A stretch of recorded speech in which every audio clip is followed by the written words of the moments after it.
All right, guys, welcome back to the First Team Fantasy Podcast. As promised, we have the rest of the games from Sunday, and I'm going to start that right off with the Bengals going into Arizona and beating the Cardinals by 2 touchdowns. We finally got the Joe Burrow revival. We saw going into this week, he said he felt healthy and he looked like it. He ran 4 times for 7 yards. Most importantly, 36 for 46 for 317 and 3 touchdowns. Threw an interception, but still gave you 24.4 points. It's safe to say Joe Burrow's startable again. We're back, boys. Jamar, good God. Have a day, my friend. 15 for 19, 192 yards, and 3 touchdowns. We saw 3 touchdowns from 2 different receivers this week. That's just crazy to think about. It was a wild week. If you happen to play against Jamar and DJ Moore, I apologize. Jamar's always open. Jamar is always open. He posted a picture of 7-Eleven. Always open. 52.2 points in the PPR set. Incredible. Absolutely incredible. Yeah. One thing that I did kind of mention going into this week was that I was not certain that Tyler Boyd was going to take that step up, even with T. Higgins missing. And while he finished, he caught 6 passes on 7 targets for 39. The guy was outsnapped by Trenton Irwin. Yep.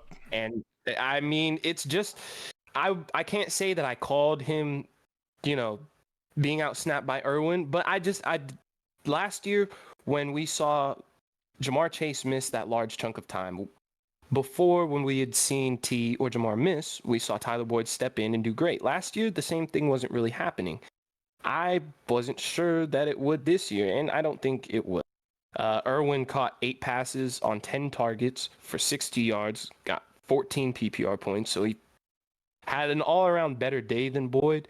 He only did play 2 more snaps, but that's still kind of concerning given the fact that Trenton Irwin was not on most people's radar going into this.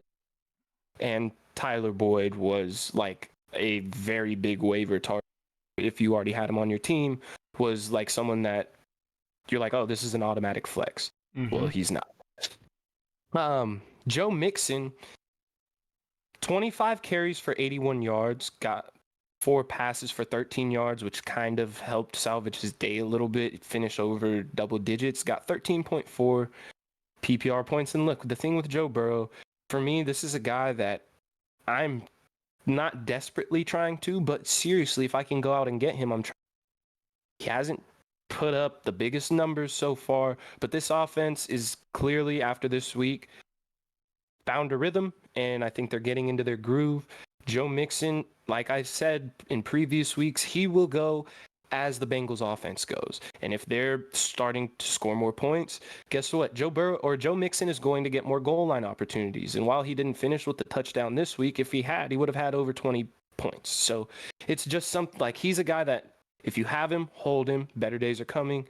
If you don't, I'm definitely going out and trying to get him. I mean, the volume, he got 25 carries in this one. He's not competing with Travion Williams. Travion came in at the end of the game with Chase Brown. Chase Brown got 1 snap. Chris Evans got 3. Joe Mixon got 63 snaps. I mean, he's the workhorse in the back. And if they prove to be the offense that we all thought they would be, Joe Mixon's going to be a top 12 running back by the end of the year. That's really all I have for this one. It's very surprising that with the acquisition of Irv Smith, after seeing what Hayden Hurst had kind of done, and what's the one that's on the Jets now? I can't think of his name. Uzama.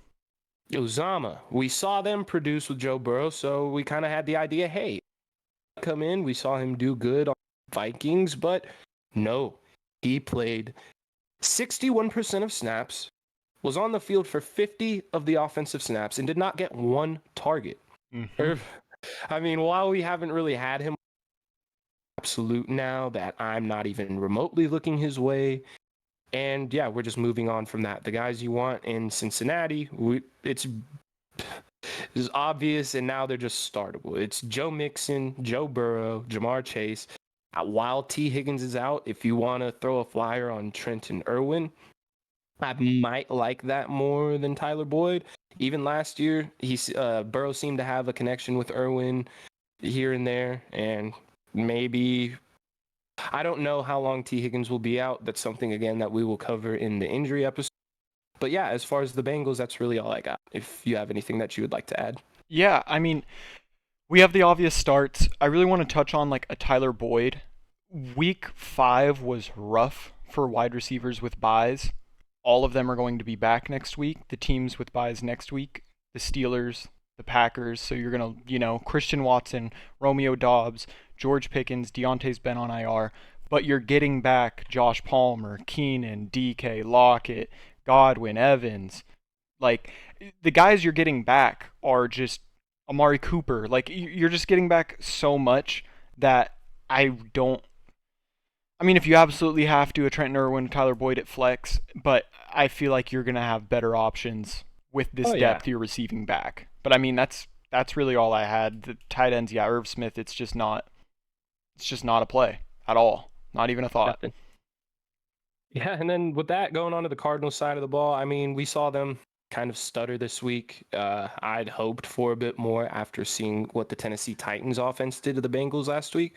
But I think after that, Bengals are 1-3. If they come into Arizona and put up another showing like that, they're 1-4 and in the deep hole. So they came to play. Picked off Josh Dobbs twice, caused a fumble. I mean, Dobbs still, I think, is okay as a fantasy start if you want to throw him in. But like, we're getting quarterbacks back this week. Joe Burrow's looking good again. Mm-hmm. So he's probably less on. On the other hand, James Conner unfortunately went out very early in the game. It was thought that he might come back. He was seen on the sideline with his helmet and everything. He looked very frustrated. So at a certain point, he was like, I'm not getting James back. He only played 12 snaps before he got hurt. And with him going out, they did not have Keontae Ingram this week or last week. We saw rookie Emery DeMercado come in, and he did fairly well. He ran 10 times for 45 yards. He scored a touchdown, caught one pass on 3 targets for 12 yards. Ended up finishing with 12.7 PPR points. To me, this is just, if James Conner is healthy, I love James Conner every week. Some weeks are going to be rough because that's just how it goes. Like when they played the Niners, they're going to unfortunately have to play the Niners again. But other than that, I like starting James Conner most weeks. Definitely have to monitor that injury. But if he's unable to go, I mean, DeMercado did look good. Yeah. And they've showed that, they're a decent team when it comes to running the ball. Hollywood, like I said, is becoming an every week starter type of guy, like definitely in that wide receiver 2 category. He got 10 targets this week, was unfortunately only able to haul in 4 of them for 61 yards and a touchdown, which still gives you 16.1 PPR points. I mean, Hollywood's been getting it done. I see no reason why he will not continue to. He's the number 1 guy there. And if Kyler is to come back in any reasonable amount of time, I think Hollywood gets even better. The big disappointment for me in this one was Wilson. We saw him do great the last 2 weeks. 3 touchdowns in the last 2 weeks. And this game, for the large part of it, I wasn't even sure that he was on the field. But that was not the case. He did play 75% of the snaps, was on the field for 43 of the offensive snaps. Still outsnapped Rondale Moore, but he only got 2 targets, caught one for 18 yards. Definitely disappointing. Not a guy that I'm necessarily driving right now. Probably more of a stash, especially if Kyler were to come back. His value goes up, in my opinion. But it's a rookie wide receiver. You can't expect solid production every single week through the first 5 weeks out the gate. It's just not going to happen for the most part. We didn't even see Justin Jefferson eat like that in the very beginning of his career within the first few weeks. And granted, it's going into week 6 now. I would like to see more. The fact that he's on the field for 75% of the snaps, if it was a rough game for the Cardinals. If it happens to go better, I think Michael Wilson will have better days. Rondale Moore is a player I kind of touched on as more of a gadget player, which is kind of what he is. He 3 catches on 5 targets for 26 yards and rushed 3 times for 50 yards. If you start Rondale Moore and they have the big trick play and he takes it for a large chunk or a touchdown, you're going to be happy. If not, he's going to give you a very I mean, if it weren't for those rushes, he would have finished with 5.6 points. Instead, he finishes with 10.6. Yeah. So, like I said, just a gadget guy. I'm not necessarily too interested in shallower formats. But if you're in a deeper league or, someone, he's a decent stash, I guess. Mm-hmm. Zach Ertz, we talk about how he's one of the more solid tight ends. He got it done this week because he got into the end zone, but he's also one of the more prominent red zone targets on that team. So if they get down in that area, I think it's safe to say that he's a good option at tight end. He only caught 2 passes on 4 targets for 10 yards, and getting that touchdown saved his day. Even with that, like I said, it just was not a good week for the Cardinals. There were a lot of mistakes on the offensive side of the ball, 3 turnovers that'll kind of do that to you. And they're playing against a Bengals team with a fire lit under them. I think there might be better weeks to come for the Arizona offense. It's still something we have to watch with some caution, with outside of the guys like Hollywood and Connor, just because, we don't know on any given which Arizona, is it going to be the Cardinals team that beat the Cowboys? Is it going to be the Cardinals team that got stomped at home by the Bengals? So, moving on from that, there's not too much else. Yeah, and, to touch on Josh Dobbs, we liked him this week because, quarterbacks on bye. Geno, Deshaun, Justin Herbert. Baker was on bye, not liking him as much as I like the others. And then you also saw Trevor Lawrence kind of turn the page. You saw Joe Burrow turn the page. And then next week, your only real viable fantasy quarterback is going to be Jordan Love on bye. And the Cardinals play the Rams. So when we say, viable fantasy pickup, it's a week-per-week basis. This week, there was a lot of quarterbacks, good starting fantasy quarterbacks that were on bye. So that's why, we mentioned Josh Dobbs. He had a rough week, but after how the Bengals played against the Titans, it made sense to expect Josh Dobbs. I mean, he had solid weeks against the Cowboys, against the Niners, so we were high on him. James Conner, if he misses time. DeMarcado, I like that pickup off the waiver, depending how much time James Conner is going to miss. Obviously, if James Conner does not miss time, he will be the workhorse there. He will get everything. Hollywood is a must start at this point. Michael Wilson, like he touched on, he's a rookie. You expect weeks like this. And then Zach Ertz, other than Hollywood. In Hollywood, he's a small receiver. Zach Ertz is a big body to look for in the red zone. So, I mean, he's going to continue to be that. Yeah. I mean, you hope for the best, but with Michael Wilson, it's like I said, at this point, not much more than a stash. But that is a guy that, with these rookie wide receivers, you want to be proactive, not reactive. You want to go out and get like the Josh Downs. You want to have them on their bench before their blow-up week, so you're not spending the fab on them. Mm-hmm. You want to take a look at the Michael Wilson on a down week. He'll probably be available. There's a guy worth picking up, a guy I'd rather have than like Darnell Mooney, guys that have shown us throughout years that are not very reliable. I'd much rather take a shot on the upside. Yeah. So. Yeah, and that'll take us to our next game, which was the Eagles traveling to LA. They took on the Rams. They won 23-14. The return of Cooper Kupp. On the Eagles side of the ball, Jalen Hurts had another fantastic fantasy week. 25 of 38, 303 yards, a touchdown. He threw an interception, but he rushed it 15 times for 72 yards, another touchdown on the ground. 28.3 fantasy points. It's Jalen Hurts. No matter who they play, you're rolling him. On the ground, DeAndre Swift had a solid day. I mean, 17 carries, 70 yards, 6 catches on 6 targets, caught every pass, 38 yards, 16.8 fantasy points, played 62% of snaps. I mean, he's the guy in Philadelphia. Yeah. He is absolutely the guy. Kenneth Gainwell played. They had Gainwell in a lot when they were like salting the game away, kind of. Yeah, he got 38% of snaps in the fourth quarter. Yeah, and I mean he's a solid backup, but I don't know. He's a change of pace guy, but we know now what it is in Philadelphia. Yeah, it's the DeAndre Swift show. And even if DeAndre Swift, if he does miss some time, I like plugging in Gainwell because he will be the lead back, but I don't love it. He's not going to go out there and get you DeAndre Swift numbers. So, I mean, we know what the No. case is there. Um, the receiving room, it's more of what we've seen. A.J. Brown, 8 targets, 6 catches, 127 yards, 18.7 fantasy points.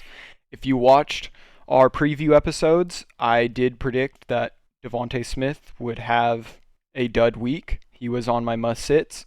He finished with 5 targets, 1 catch for 6 yards, 1.6 fantasy points. A horrific week. He's a guy you're starting every week, as we've talked about, as I mentioned in the preview.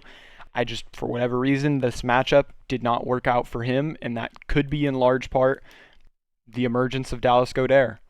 He is back, at least for this game.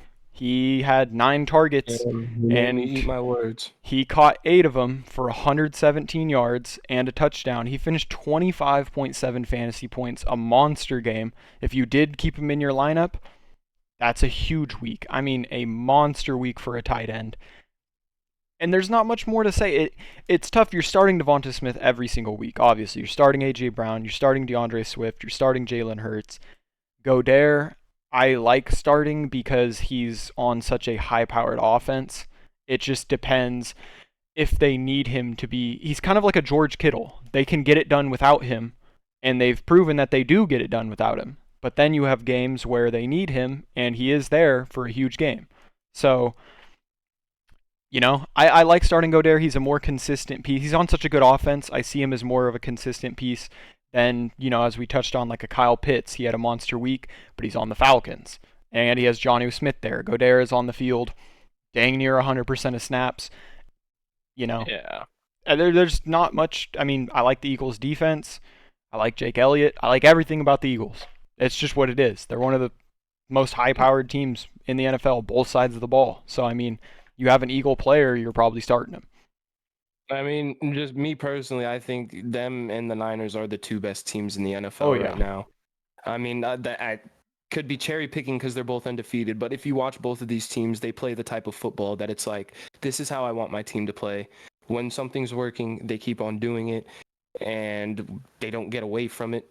They make not many questionable calls at all. It's good football. It's fun to watch, and they are looking like it's good. Those are probably going to be the 2 teams that meet in the NFC Championship game, and I think whoever wins the Super Bowl. It's just an early opinion. But yeah, Dallas Goedert, we talk about it. You want the opportunity from the guys that are just on better offenses that are going to have more chances to score. And while you're going to get some dud weeks from Kittle, from Goedert, we saw this week, this is what you drafted them for this reason. You're putting them in your lineup for this reason. You have to take the lows with the highs. Otherwise, you're going to be kicking yourself when you bench them and they go off. And they do this. It's just the way that it goes. But yeah, I don't got too much for the Eagles either. Yeah, and then the Rams side of the ball, Stafford had a solid week. He finished 21 of 37, 222 yards, 2 touchdowns, didn't throw a pick, finished 16.8 fantasy points. I mean, the Eagles are a very good defense. If they're injury, ridden or not, they are a very good defense. Stafford, that's a solid week, especially, against the Eagles. Kyron Williams was another guy that I had on my must sit. He had an okay week. He finished 13 carries, 53 yards, 2 targets through the air, caught both of them for only 4 yards, 7.7 fantasy points. I mean, a disappointing week for him, especially, he's the workhorse. He was out there 84% of the time. So, I mean, you're hoping for more.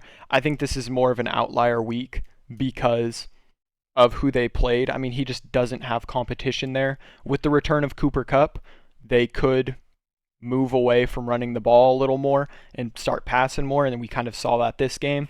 But also, when you're not running the ball crazy efficiently, that'll happen. And when you're down multiple scores, late third, fourth quarter, running the ball doesn't get it done unless you're the Falcons and you just run it anyways.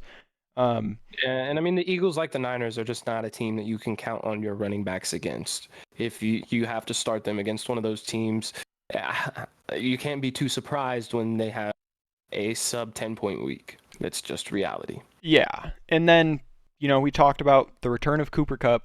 He is back.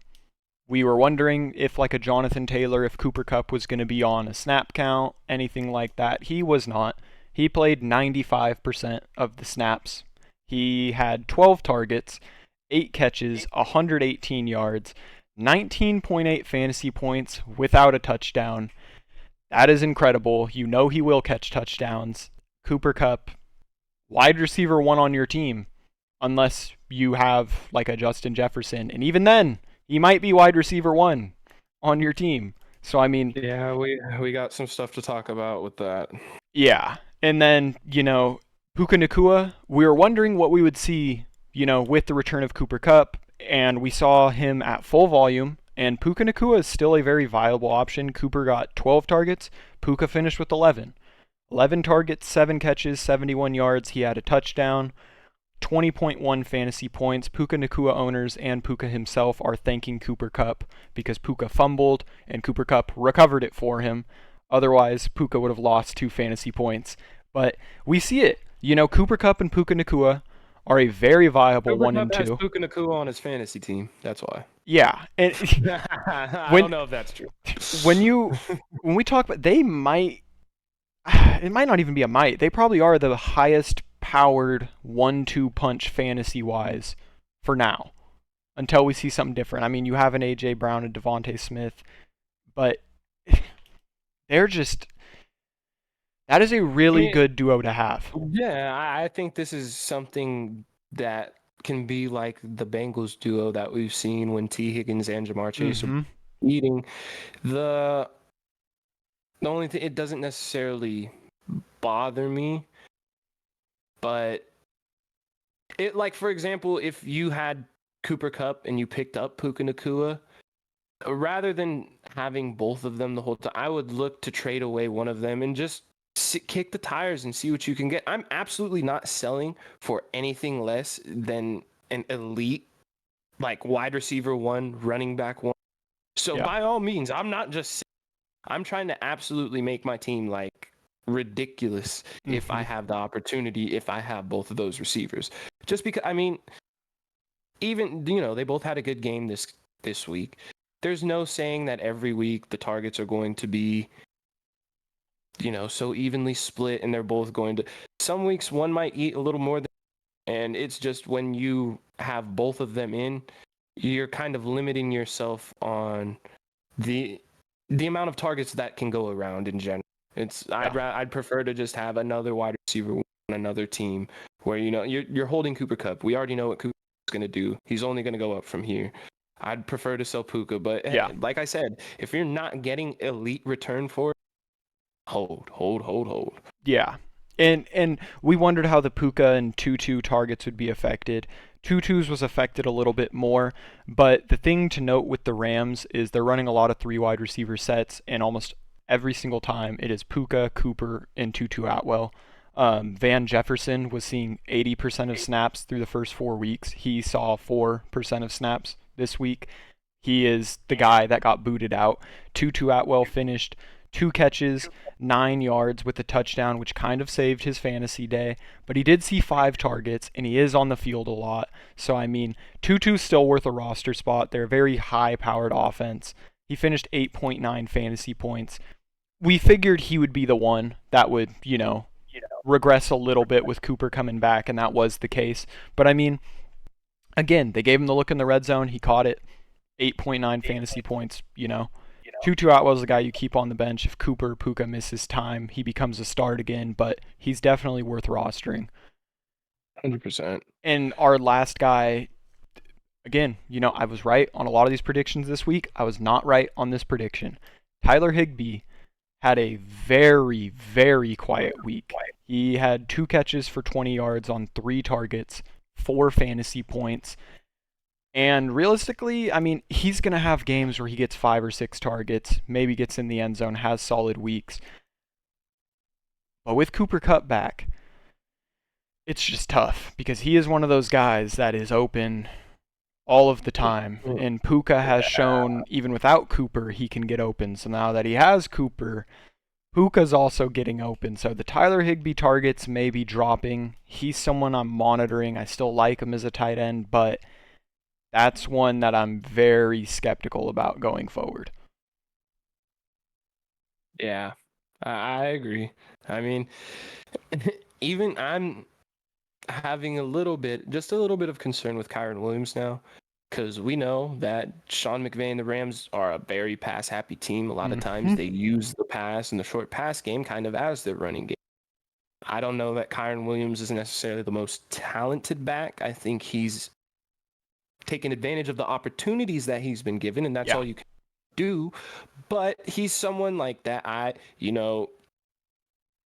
It's coming off of kind of a down week, but I think given the weeks that you've seen before from him, if you can go out and trade, him and upgrade at that position, or if you're good on running backs and you need another receiver, you can use him to, I don't know, there's guys that, like if a team's struggling with running backs and happen to have T. Higgins right now, T. Higgins isn't even playing, and just go kick the tires on Yeah, see you what have the you can get. opportunity to make your teams better. And then we've just seen that the Rams are not necessarily a run heavy team at all. They prefer to pass the ball as much as they can. Yeah. So with Cooper Kupp being back, I think this is the time to go out and trade Kyrie. Could be wrong, but that's just what I see from the situation. No, I agree. I mean, I'm good with that game if you're ready to move to the next. Yeah, our final afternoon game before the Sunday night game was the Chiefs going to Minnesota, and once again, getting help from the refs to beat another one-win team. I, I, I can't stand it, but the Chiefs keep winning, and Patty keeps on chugging along.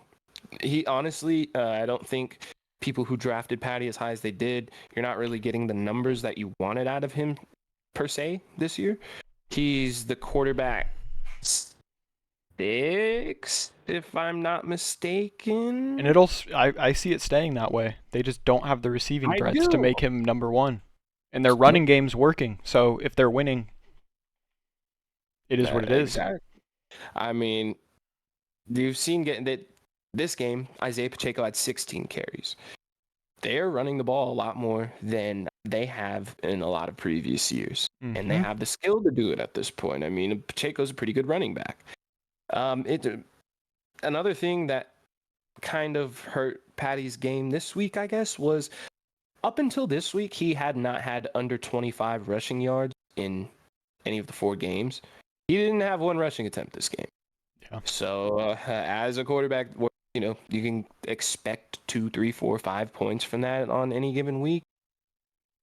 That kind of hurt a little bit, and especially with only the 2 touchdowns. He didn't throw a pick, thankfully, for Patrick Mahomes owners, but it's just kind of along the lines of this isn't what. Same with Joe Burrow until this week. It wasn't really what we drafted them with that super high pick. So. I mean, it is Patrick Mahomes. You're seeing a little bit of health issues. Kelsey, in the beginning of the year, he didn't start that game. He has the high sprain now, which, as far as how they're going to deal with that, I don't know. Another thing we'll touch on in the injury episode. But yeah, it's a bit concerning because there are 10 different players on the Kansas City Chiefs who caught a pass. There is no dominant target aside from Travis Kelce. Travis Kelce, as people do, is getting older, and your body kind of starts to break down a little bit. The ankle injury came on a non-contact. He just kind of slipped up a little bit, and I'm not saying that's due to his age, but things like that happen. And it looked worse than the ankle. That was, as a Travis Kelce owner, who's already down horrendous, I saw my whole season flash. But God, it wasn't. Yeah. Because, I mean, you just don't like to see players like that go out at all. But, hey, you finally got the week you wanted out of Kelce. Even going down with the injury, he did come back in the game and still was able to catch passes, run routes, do his thing. Caught 10 of 11 for 67 and a touchdown. Gave you 22.2 in a PPR setting. I think we have no choice. If he's healthy on the field, this is what you're going to get out of Travis Kelce. They have no one else. I mean, Rashee Rice, 4 catches on 5 targets for 33 and a touchdown, but it's the same thing we talk about. It's Rashee Rice this week. It could be Justin Watson next week. We Mm-hmm. just do not know. I think if there's any wide receiver rostering on this team, it is Rashee Rice. I think he's the rookie showing the most promise, and if anybody can assert themselves, I think Kadarius Toney has shown that he's not going to be that guy. He's going to be kind of a gadget guy, similar to Rondale Moore, and they're going to run the ball with him. They'll throw him the short. I just don't see him becoming that guy in Kansas City like I wanted him previously. And other than that, Justin Watson, Noah Gray, all of these just Jags that are just out there are going to get 2 catches a week for 30 yards. Yeah. So someone's going to get a touchdown. Mm-hmm. So like I said, I'm not comfortable at all with starting him, but I do like rostering Rashee Rice. I think the talent is there and he's on the team. But outside of that, I mean, your every week starts on the Kansas City Chiefs, Patrick Mahomes, Isaiah Pacheco, Travis Kelce. That's about it. Oh, Harrison Butker, of course. Yeah. No, and I mean, I don't even have too much to touch on that. The Chiefs are a super easy fantasy team to go over. And I mean, that's all there is to it with them. Yeah, I mean, just the fact that 10 different players caught a pass, that tells you all you need to know. This is not a wide receiver remotely trust. Yeah. Moving on to the other side of the ball, actually, we have a lot bigger implications because Justin Jefferson went out in this game with what I believe was a hamstring injury. Mm-hmm. Let me just double check on that. But, it's concerning. Yeah. This is the number 1 pick in a lot of leagues. Yeah. They have said that they're not rushing him to come back, probably given the fact that they're 1-4. I don't know. I don't think he's going to get put on IR or anything, but I don't know how long he's going to miss for. And with him being out, I think the emergence of Jordan Addison is all but inevitable. I mean, in this game alone, he had 9 targets, caught 6 of them for 64 and a touchdown. Should have got that pass interference at the end of the game, but the refs are doing a little something with Mahomes on the side that I won't mention. Yeah, you got 18.4 PPR points out of the Rook this week, and I don't know how long Jefferson, but clearly he is the next guy up, and it is not Alexander Madison. It is not KJ Osborne. No. KJ Osborne is going to be the wide receiver 2 with Justin Jefferson out, and I think he's a guy, that if Jettas misses a significant amount of time, Osborne's definitely worth a roster spot, and on some weeks, depending on the matchup, even a flex. Like, he's a decent spot start, in my opinion. Mm-hmm. He got 9 targets in this one, caught 5 of them for 49, kind of ducked out of the way of a touchdown, which was interesting. But he's just someone you could throw in there. Osborne should be available. A guy we'll probably go over in the waiver episode. Mm-hmm. Hawkinson gave you a mediocre week, a good week for a tight end, I guess. Caught 5 of 8, 51, 10.1 in PPR. It's just another reason why I don't like drafting tight ends within like the first 3-4 rounds, because while they will give you big blow weeks, what did we just get from Sam Laporta? There are going to be guys that you draft in these first 3 rounds that are still going to provide. Granted, you usually don't get this out of rookie tight ends in the case of Florida, but every year there is a tight end or 2, 3 or 4 that end up undrafted that you can pick up for either $1 or for free in the free agency, whatever. Like, and they're solid. It's just genuinely not worth, instead of getting that running back or receiver in the 3rd, 4th round, getting the tight end, because you get these weeks. It's just. Hawkinson's going to be a good must-start tight end for the rest of the year, but the separation is just not great enough to draft them that high. Yeah. And as far as the running backs, Madison, 8 rushes, 26 yards, caught 2 passes for 20 yards and a touchdown, 12.6 PPR. Akers, 5 for 15, 2 for 2, 3 yards. I mean, I wasn't enthralled by the Vikings, running backs coming into this week, and I think it's only getting more muddled. You had Cam Akers play 21 of the offensive snaps, and Alexander Madison played 37. This is only Cam Akers' second week with the team. So whether or not that number starts to like shrink as far as the separation, I don't know, but I just don't like it moving forward. And that's really all I have for. You got Kirk, 29 for 47, 284, 2 touchdowns. Ended up fumbling, 19.9 points. Kirk is a solid fantasy starter. Yeah. That's all I got for this one. Yeah, no, Kirk's solid. If Justin Jefferson does, I obviously don't want him to, but if he does miss significant time, that's going to hurt Kirk. That's going to hurt him. Madison owners and Akers owners are going to assume, that possibly means more run volume, and it might, but Madison's not good. He's just not. Akers isn't good.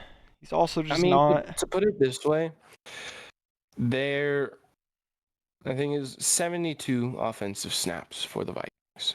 Madison only played 37 of them. Yeah. Your two biggest guys that are going to benefit if Justin Jefferson misses any time at all, Jordan Addison, TJ Hawkinson, you would assume they're going to have to get them more involved.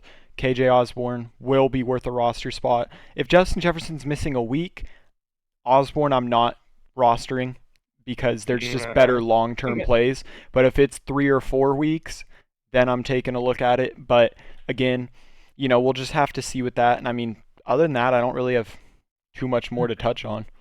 The only thing I will say is if Jefferson does miss next week, they play Chicago. Ooh. So we'll talk on that later in the week, but that's just something to keep.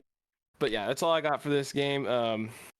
Schiff is, he said this was the last afternoon game, and I don't blame him for it because the actual last one is the Jets. The Jets at the Broncos. And, Zach Wilson, the Hackett Bowl, jeez. 31-21, the Jets won the game. Zach Wilson had a very solid game against the Chiefs. We loved this matchup against the Broncos, and then we were reminded we are talking about Zach Wilson still. He finished 19 of 26, 199 yards, no touchdowns, an interception, 26 yards on the ground. The interception was unfortunate because it wasn't like he just made a horrible decision. He just happened to be throwing against maybe the best cornerback in the NFL, and that tends to happen sometimes. Yeah, he finished 9.5 fantasy points. I'll run through the receivers. It was just a tough week for the Jets. And they won, which is weird to say. It was a tough fantasy week for everyone except Brees. But Garrett Wilson, 7 targets, 3 catches, 54 yards, 8.4 fantasy points. Lazard, 3 catches, 33 yards, 4 targets, 6.3. Conklin had a solid week, actually, for a tight end. A guy we talked about. Yeah. He 4 catches, 67 yards, 5 targets, 10.7. If you have a tight end breaking 10 fantasy points, that isn't Laporta, Andrews, Kelsey, Hawkinson, Kittle. He outscored Hawkinson this week. Yeah. So, it shows, he had a very solid week. The high point, Brees Hall, they said was no longer on account. He still only played 52% of snaps, but what he did with them, we saw explosive Brees. We saw can carry your team to wins that you probably don't deserve if you don't have him, Brees. 22 carries, 177 yards, a touchdown, 3 catches on 3 targets, 17 yards, 28.4 points. Brees Hall is absolutely back. He is a must-start player. Here's something funny to hear, because Brees, he's absolutely back. We're starting him. When Michael Carter out-snapped Dalvin. Dalvin, we told you, is not worth rostering. I will say it again. He is not worth rostering. He is done. They paid him a good amount. I don't know, because the Vikings, when you look at them, you're like, dang, why didn't they keep Dalvin? With how Madison has been. And then you see Dalvin on the Jets, and you hardly see him because he's just hasn't even been good enough to get snaps. I don't know what it is. Maybe he is just washed and he doesn't have it anymore, or maybe I just don't know. But at this point, obviously, he's just not worth rostering.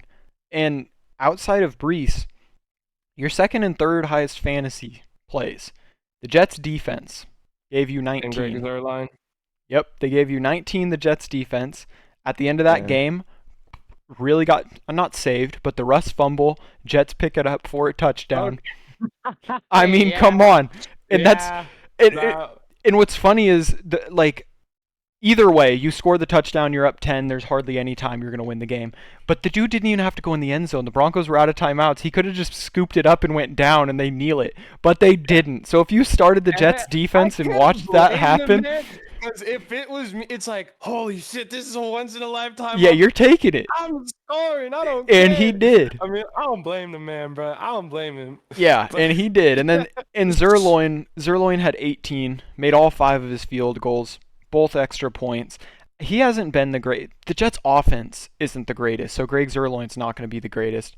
But I mean, he had a great game. Brees was number 1, Jets defense number 2, Greg Zuerlein number 3, and it won them the game. That's all they needed. That's all for you, Greg. Greg the leg. Yeah. Oh my god. So did you have anything more for the Jets? Nah. I mean, I think even off of not bad, but mediocre week for Garrett Wilson, you could still continue to fire him up. He was like we talked about, he was shadowed by Pastor 10, and anytime that happens, more times than not, it's gonna be kind of rough. Yeah. A trend that we're starting to notice is if you have a running back playing against the Denver Broncos, please start them. Yeah.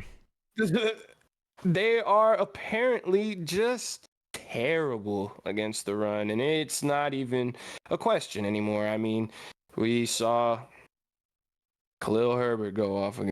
We saw H. And we saw Brian Robinson go off.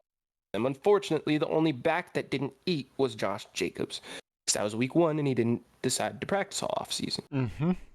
Other than that, teams are just tearing up the Denver Broncos on the ground. It's like they got Isaiah Pacheco next week, and then Aaron Jones, Isaiah Pacheco again. Bye, James Cook, and then maybe Alexander Madison. Maybe that'll be his week.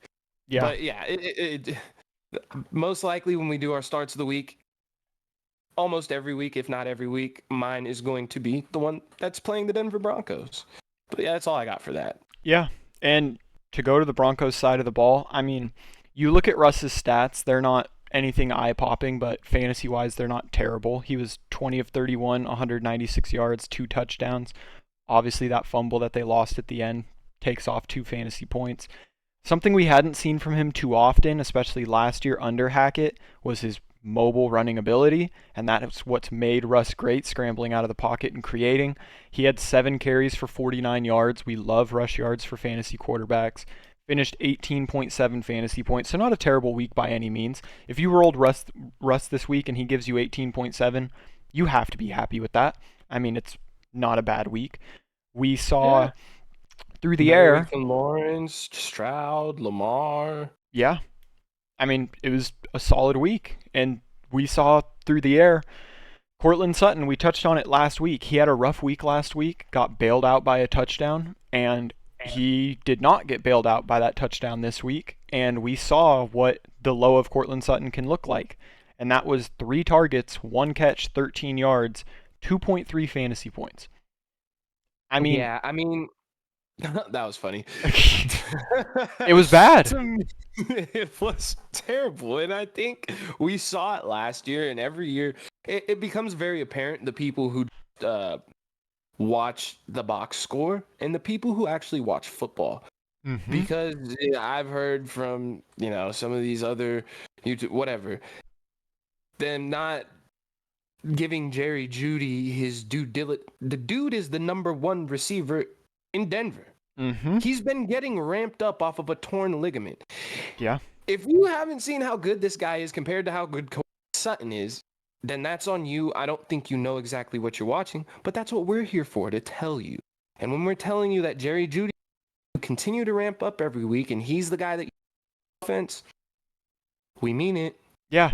And speaking of Jerry Jeudy, he had his highest snaps count of the year. He finished 86% of snaps. He had 7 targets, 6 catches, 50 yards, 11 points, and that's without the touchdown. Jerry Jeudy has not caught a touchdown this year.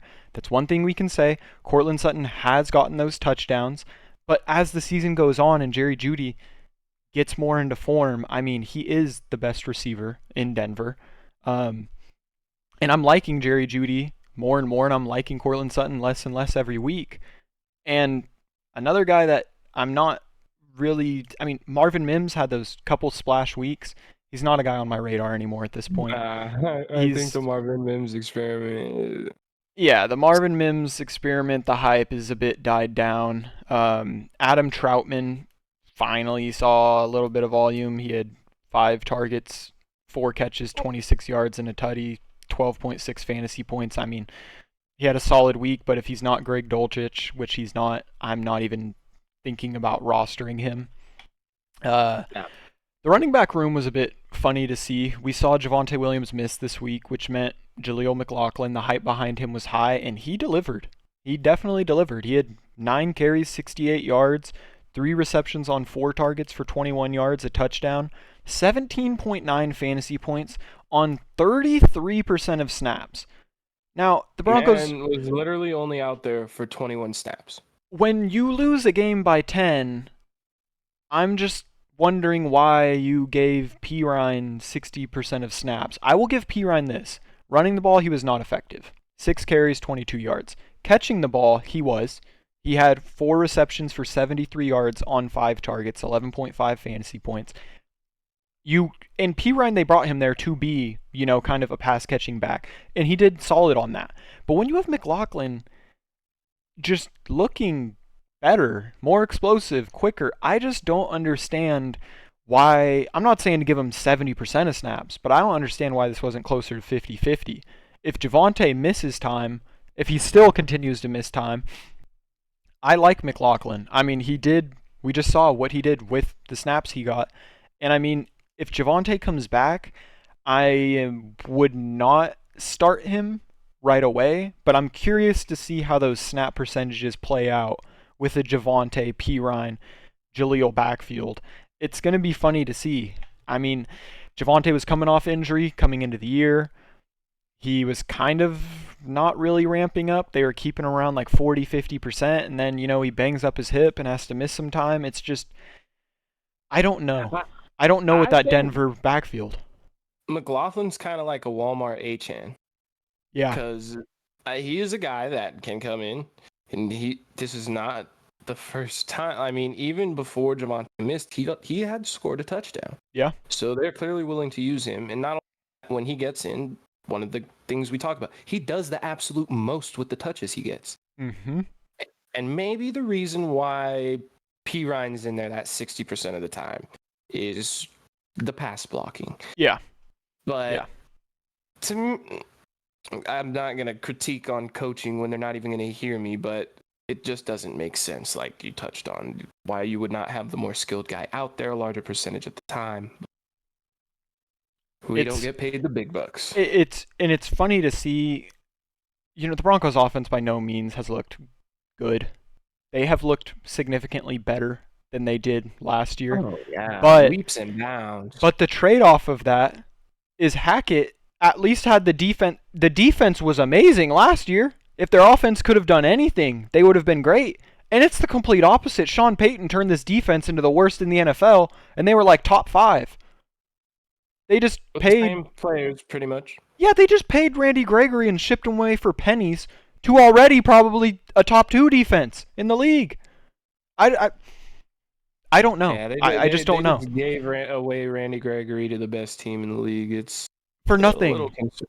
For nothing. It doesn't make sense. I mean, I saw something that a bunch of the players on the Denver defense are going to be available for. And they should. They should. Yeah. Why not? They're not doing good anyways. So. The DC should be. He should be available for trade, to be real. It's just not been good. I saw something because isn't Vance Joseph back as a DC? He is. Yeah. I saw he's getting revenge on them for firing him as the head coach. Dude, this could be all part of his scheme. You fire Peyton and Vance, you give him the job. Who knows, dude? It's a dumpster fire there. Hilarious. It is truly hilarious. But yeah, enough with the Denver Broncos. They gave up They gave up 31 to the Jets, and Zach Wilson didn't even throw a touchdown. He gave up 31. Yeah, What are we talking yeah. about? Oh, I'm done with it. Take us to a better matchup, please, or at least better teams. Oh, God. We had Sunday's final game. The Cowgirls going to Santa Clara and getting their asses kicked by the Niners. Ooh, if you were a Cowboys fan. They can't beat them, though. That's just what That it wasn't is. pretty. They It never was beat them. not pretty. It was everything we talked about in the preview of this game. Dak was not someone you wanted to start. He did horrible.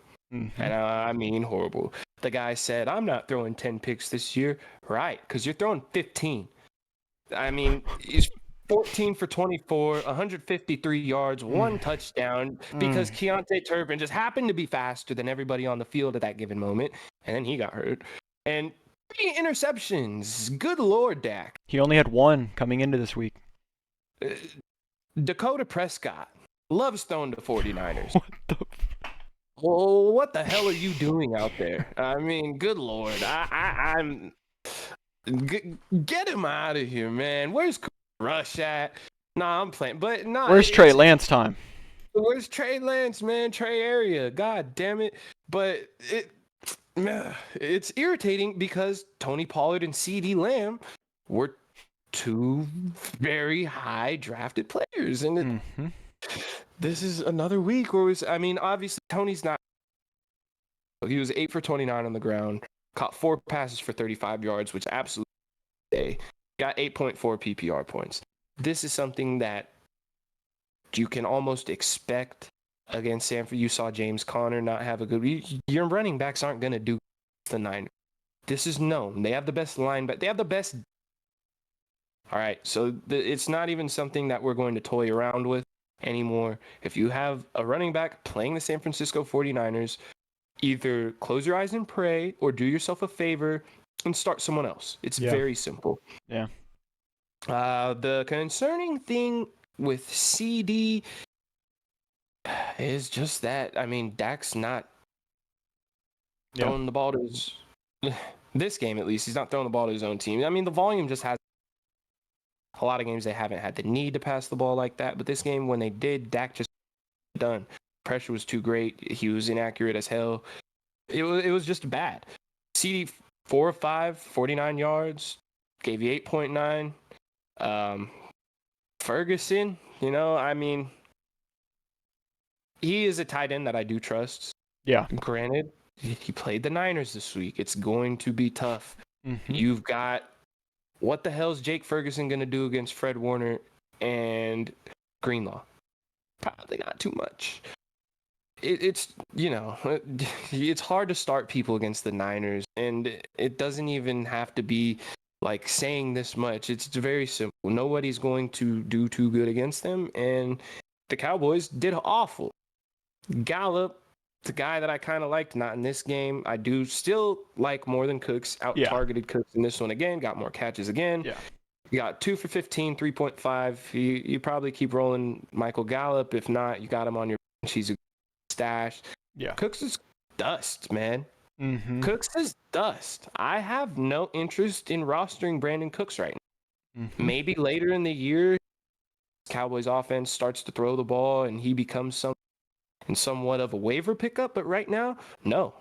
I'm not seeing anything. 1 catch on 4 targets, 7 yards. Yeah.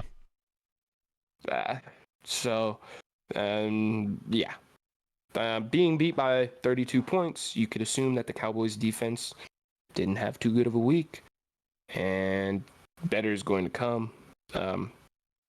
Let's talk about a better side of the ball, unless you have anything to add that travesty of a game. Simple. You're still starting Pollard every week. You're still starting Lamb every week. Jake Ferguson, I'm still super high on him. I know you are as well. Dak loves the tight end when he's not throwing to the other team's linebacker. That's really it. I'd still like Jake Ferguson. I'm not touching Dakota Prescott with a 10-foot pole in fantasy football right now. Neither Skip. Skip. Good Lord. But I will say, actually, one thing I do want to add on at the Cowboys is off of the off weeks for both CD and Tony with a bye coming up in 2 weeks. These might be guys that you could look to trade for. Yeah. I think it's something that could definitely, you could get it done. They haven't been, especially. On the other side of the ball, though, you have world beater Brock Purdy. Man.